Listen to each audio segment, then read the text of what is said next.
যে হাসিনা সব কিছুকে আসলে হচ্ছে নিয়ন্ত্রণ করেছিল। উনি এক্সিকিউটিভকে নিয়ন্ত্রণ করতেন, কোর্টকে নিয়ন্ত্রণ করতেন, বিচার ব্যবস্থাকে নিয়ন্ত্রণ করতেন, উনি মিডিয়াকে নিয়ন্ত্রণ করতেন, বিশেষ করে তিনটা আনহোলি নেক্সাসকে উনি নিয়ন্ত্রণ করেছিলেন। আমরা আজকে 18ই জুলাই 19শে জুলাই পর্যন্ত সাক্ষ্য প্রদান করেছি যে কিভাবে আসলে মিডিয়ার সামনে আমাদেরকে উপস্থাপন করে আমাদের বক্তব্যকে বিকৃত করে নিয়ন্ত্রিত গণমাধ্যমের মাধ্যমে রাষ্ট্রের আইনশৃঙ্খলা রক্ষাকারী বাহিনী কিভাবে আমাদের বক্তব্য খণ্ডিতাংশ এবং আংশিকভাবে প্রচার করে আন্দোলন প্রত্যাহারের যে নাটক মঞ্চস্থ করেছিল সেই বিষয়ে সেখানে কথা বলেছি। এবং 14ই জুলাই আমরা যখন আমাদের আন্দোলনকারীদের রাজাকারের নাতিপুতি এবং রাজাকারের বাচ্চা বলে সম্বোধন করা হয় এবং সেটির প্রতিক্রিয়ায় সারা দেশে শিক্ষার্থীরা ক্ষুব্ধ হয়ে সারা দেশের বিশ্ববিদ্যালয়গুলোতে সেই বক্তব্য প্রত্যাহার করা হয় এবং শেখ হাসিনাকে নিঃশর্ত মাফ চাইতে বলা হয়। এবং এরপর দিনই ঢাকা বিশ্ববিদ্যালয়ের ছাত্রলীগ, মহানগর উত্তর দক্ষিণের ছাত্রলীগ যেভাবে শিক্ষার্থীদের উপরে নৃশংসভাবে ওবায়দুল কাদরের ইন্ধনে যেভাবে নির্যাতন এবং নিপীড়ন করে, নারী শিক্ষার্থীদেরকে যেভাবে হেনস্থা করে এবং শিক্ষার্থীদেরকে যেভাবে হল থেকে যেভাবে বের করে দেয় এবং সেখানে প্রশাসনিক যোগ সাজসে আমাদের শিক্ষার্থীদের উপরে 15 তারিখ হচ্ছে নির্যাতন চালায়, সেটিরই প্রতিক্রিয়ায় 16 তারিখ যখন সারা বাংলাদেশে স্বতঃস্ফূর্তভাবে বিক্ষোভ মিছিল হয়, সেই বিক্ষোভ মিছিলে রংপুরে আবু সাইদকে ক্যাম্পাস কম্পাউন্ডে গুলি করে হত্যা করা হয় এবং চট্টগ্রামে আমাদের ওয়াসিমকে, ছাত্রদলের ওয়াসিমকে কিভাবে নৃশংসভাবে হত্যা করা হয় ছাত্রলীগ গুলি করে। আবু সাইদ থেকে ওয়াসিম এবং সেদিনে সারা বাংলাদেশে 6 জন শিক্ষার্থীকে গুলি করে হত্যা করা হয়। সেটিরই প্রতিক্রিয়ায় আমরা 17 জুলাই যখন গায়েবানা জানাজা করতে ঢাকা বিশ্ববিদ্যালয়ে আমরা আসি, আমাদের এজেন্সি আমাদেরকে চাপ প্রয়োগ করে যেন আমরা গায়েবানা জানাজা না দিতে পারি এবং বিশ্ববিদ্যালয়ের যোগসাজশে তখনকার নিয়ন্ত্রিত ইউজিসি বিশ্ববিদ্যালয়গুলোকে বন্ধ করে দেয় এবং গায়েবানা জানাজায় আমরা দেখেছি পুলিশ, বিজিবি এবং রাষ্ট্রীয় আইনশৃঙ্খলা বাহিনীর সমন্বিতভাবে শিক্ষার্থীদের উপরে tear shell, rubber bullet, sound grenade সেখানে হচ্ছে চালানো হয় এবং সেদিন রাতেই আমাদেরকে বাসা থেকে তুলে নিয়ে গিয়ে পদ্মাতে মিটিং করানোর চেষ্টা করে এবং সেটি আমরা প্রত্যাখ্যান করি। সেদিন রাতের আমরা কোনোভাবেই আমরা বলেছিলাম যে আমরা আমাদের নেতৃত্ব স্থানীয় যারা আছে তাদের সাথে কথা না বলা ছাড়া আমরা কোনো মিটিং করতে পারবো না। আমাদের সামনে দিয়েই তখনকার 3 জন মন্ত্রী আমাদের সামনে দিয়েই পদ্মাতে প্রবেশ করে 1 ঘন্টা যাবৎ আমাদেরকে বোঝানোর চেষ্টা করে তখনকার সময় ডিজিএফআই যেন কেন আমাদের মিটিং করা উচিত, কিন্তু আমরা এই মন্ত্রীদের সাথে আমরা মিটিং প্রত্যাখ্যান করি। 1 ঘন্টা পর আমাদের সামনে দিয়েই 3 জন মন্ত্রী বের হয়ে যায়, অর্থাৎ আমরা কোনো মিটিং করি নাই। ওই দিন রাতেই মিটিং করাতে ব্যর্থ হয়ে আমাদেরকে মৎস্য ভবনের সামনে সেফ হাউসে, মৎস্য ভবন এবং আন্তর্জাতিক মাতৃভাষা ইনস্টিটিউটের মাঝে একটা ঘর আছে, বাইরে থেকে সেটাকে পরিত্যক্ত মনে হয়, বাইরে থেকে মনে হয় যে এটা পরিত্যক্ত, কিন্তু ভিতরে আধুনিক ব্যবস্থাপনা সবই রয়েছে, যেটাকে আইনশৃঙ্খলা রক্ষাকারী বাহিনীদের ভাষায়, এজেন্সির ভাষায় যেটাকে সেফ হাউস নামে ডাকা হয়। সেখানে আমাদের সারা রাত ভোর ব্যাপী আমাদেরকে জিজ্ঞাসাবাদ করা হয়, আমাদেরকে চাপ প্রয়োগ করা হয়, পরিবারকে জিম্মি করা হয়, যার যা স্থানীয়ভাবে ছাত্রলীগ দিয়ে পরিবারকে হেনস্থা করা হয় এবং আমাদেরকে মিটিংয়ে যেন আমরা বসি সেটির জন্য আমাদের চাপ প্রয়োগ করা হয়। সেদিন সকালে এসে আমাদের এজেন্সির একজন আমাদেরকে হুমকি দেয় যে আমরা যেন মিটিং করে সারা দেশের সামনে আমরা যেন বলি যে আমরা আন্দোলন প্রত্যাহার করে নিয়েছি, তাহলে আমাদের লাইফ সেটেল করে দিবে, বিদেশে আমাদের লাইফ সেটেল করে দিবে, এই বিষয়গুলো আমাদেরকে বলেন। আমাদের সারা দিন ব্যাপী আমাদেরকে নির্যাতন করা হয়। সেদিন জুম্মার নামাজ ছিল, আমাদেরকে নামাজ পড়তে পর্যন্ত দেওয়া হয়নি। সেদিন আমাদের ফোন থেকে বিভিন্ন সমন্বয়কদেরকে ফোন দিয়ে তাদেরকে ধরে আনা হয়, হাসিবকে ধরে আনা হয়, আমার ফোন থেকে ফোন দিয়ে হাসিবকে সেদিন উঠিয়ে নিয়ে আসা হয়।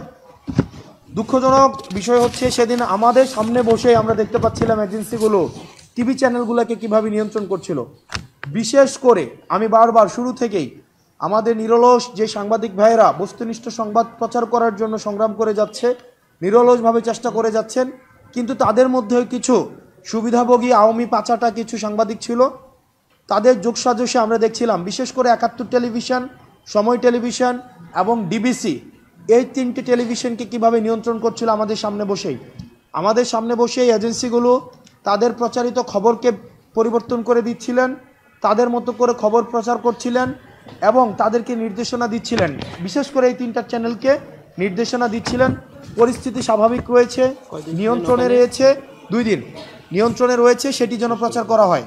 এবং সেখানে বিশেষ করে ডিবিসি, 71 এবং সময় টেলিভিশন সেগুলোই প্রচার করছিল। সেদিন রাতে আমাদেরকে আবার বাধ্য করা হয় আমাদেরকে রাষ্ট্রীয় অতিথি ভবনে যেতে, যেটি সারা বাংলাদেশ দেখেছে যে আমরা রাষ্ট্রীয় অতিথি ভবনে গিয়েছি, কিন্তু এর আগের 1.5 দিন আমাদের উপর দিয়ে কী গিয়েছে সেটি সারা বাংলাদেশকে জানার কোনো সুযোগ দেওয়া হয়নি। দুঃখজনক বিষয় হচ্ছে, আমরা সেদিন প্রেস কনফারেন্স করে, আমি বোধ করি সেদিন প্রেস কনফারেন্সের অনেকেই আজকে হয়তো এখানে আছেন, অনেকেই নিশ্চয়ই এখানে আছেন, আমরা সেখানে বলেছিলাম রক্ত মারিয়ে কোনো সংলাপ নয় এবং শহীদদের রক্তের উপরে দাঁড়িয়ে আমরা কোনো সংলাপ করতে পারি না। এবং আমরা সেখানে আরও বলেছিলাম আমাদের শাটডাউন কর্মসূচি অব্যাহত থাকবে, কিন্তু কোনো গণমাধ্যম সেদিন প্রচার করেনি। ডিজিএফআই এর একজন সদস্য সম্ভবত ছিলেন, ওনার নাম ছিলেন হাসনাত, উনি মিডিয়াকে নিয়ন্ত্রণ করতেন, আপনারা জেনে থাকবেন এবং আপনারা মাঝে মাঝে আমাদেরকে এসে বলেন যে আমরা আপনাদেরকে নিয়ন্ত্রণ করতেন। উনি আপনাদের সামনে আমাকে বলতে বাধ্য করেছিলেন যে আপনার এই বক্তব্যটা প্রত্যাহার করেন, যে শাটডাউন কর্মসূচি অব্যাহত থাকবে। কিন্তু আমি সেদিন গণমাধ্যমের সামনে দাঁড়িয়ে বলেছিলাম না, শাটডাউন কর্মসূচি অব্যাহত থাকবে এবং আমরা আলোচনা ছাড়া কোনো কর্মসূচি নতুন করে দিতে পারবো না, আমাদের পূর্ব ঘোষিত শাটডাউন কর্মসূচি অব্যাহত থাকবে। সেদিন আমাদের পদ্মা থেকে আবার সেফ হাউসে নিয়ে যাওয়া হয় এবং সেফ হাউসে গিয়ে দেখি আমরা সেখানে যা বলেছিলাম সেগুলোকে কেটে দিয়ে বিকৃতভাবে শুধুমাত্র দাবিগুলো উপস্থাপন করা হয় এবং সেখানে বারবার করে প্রচারিত হতে থাকে আমরা নাকি মিটিং করে আন্দোলন প্রত্যাহার করে ফেলেছি, যেটি খুবই দুঃখজনক। এবং সেদিন আমরা সর্বপ্রথম আমরা রাষ্ট্রীয় নগ্ন কাদায় মিডিয়াকে নিয়ন্ত্রণ করার যেই নাটক মঞ্চস্থ হয়েছে, এসব ঘটনার পিছনে যে রাষ্ট্রীয় যে ব্যবস্থাটা ছিল হাসিনা নিয়ন্ত্রিত, যে হাসিনা সব কিছুকে আসলে নিয়ন্ত্রণ করেছিল। উনি এক্সিকিউটিভকে নিয়ন্ত্রণ করতেন, কোর্টকে নিয়ন্ত্রণ করতেন, বিচার ব্যবস্থাকে নিয়ন্ত্রণ করতেন, উনি মিডিয়াকে নিয়ন্ত্রণ করতেন। বিশেষ করে 3টা আনহোলি নেক্সাসকে উনি নিয়ন্ত্রণ করেছিলেন, মিলিটারি, মিডিয়া এবং জুডিশিয়ারি। এই 3টা ব্যবস্থাকে, মিলিটারি, মিডিয়া, জুডিশিয়ারি, এর সাথে যুক্ত হয়েছিল ব্যুরোক্রেসি। এই 3টা নেক্সাসকে উনি এমনভাবে নিয়ন্ত্রণ করেছিল যেটার মধ্য দিয়ে উনি রাষ্ট্রের তথৈবচ অবস্থা করতে সক্ষম হয়েছিলেন। এবং প্রত্যেকটা যেই রাষ্ট্রের যেই প্রতিষ্ঠানগুলো রয়েছে সেগুলো স্বকীয়তা বিলীন হয়েছিল। ব্যুরোক্রেসিকে নিয়ন্ত্রণ করেছিলেন, তাদেরকে পোস্টিং প্রমোশন, তাদেরকে আনডিউ ফেভারের মধ্য দিয়ে। জুডিশিয়ারিকে উনি নিয়ন্ত্রণ করেছিলেন, উনি মিলিটারিকে নিয়ন্ত্রণ করেছিলেন, তাদের যে কাজ সেই কাজ থেকে অন্য কাজ দিয়ে তাদেরকে, সেটা আমরা বিভিন্ন সময় এগুলো আমরা বলি। তো আমরা বাকি জি আমাদের আমরা এই মামলায় যারা আপনার দায়ী, বিশেষ করে এই মামলায় দায়ী প্রশাসন। আমাদের বেগম রোকেয়া বিশ্ববিদ্যালয়ের যে প্রশাসন ছিল, তৎকালীন দায়িত্বকালীন প্রশাসন আছে, তখনকার সময়ের যাদেরকে দেখেন, আপনাকে একটা অর্ডার দিবে, কিন্তু অর্ডারের তো জাস্ট অর্ডার বলে একটা কথা আছে, হাইকমান্ড। আপনি একটা অর্ডার দিলেন, আপনি অর্ডার বাস্তবায়ন করবেন। তখনকার সময় এই যত আনজাস্টিফাইড অর্ডার আছে, এই অর্ডারগুলো যারা বাস্তবায়ন করেছে শুধুমাত্র পোস্টিং প্রমোশনের জন্য। আপনি নিজের কাছে প্রশ্ন, গণমাধ্যমের আপনারা যারা আছেন, আমরা রাজনীতিতে যুক্ত হয়েছি, আপনারা আমাদেরকে নিয়ে সমালোচনা করবেন, পর্যালোচনা করবেন, সেটাকে আমরা অ্যাপ্রিসিয়েট করি। কিন্তু আপনাদের কাছে আমি একটা প্রশ্ন রেখে যাচ্ছি, যদি আন্দোলন ব্যর্থ হতো, যারা আন্দোলনকারীদেরকে রাজাকার, নাশকতাকারী, বিএনপি, জামাত এবং শিবিরের এজেন্ট বলে যারা গণমাধ্যমে প্রচার করেছিল, তাদেরকেই কিন্তু সাহসিকতার জন্য পুরস্কার দেওয়া হতো, তাদেরকেই কিন্তু সাহসিকতার জন্য সাংবাদিকতার পুরস্কার দেওয়া হতো না?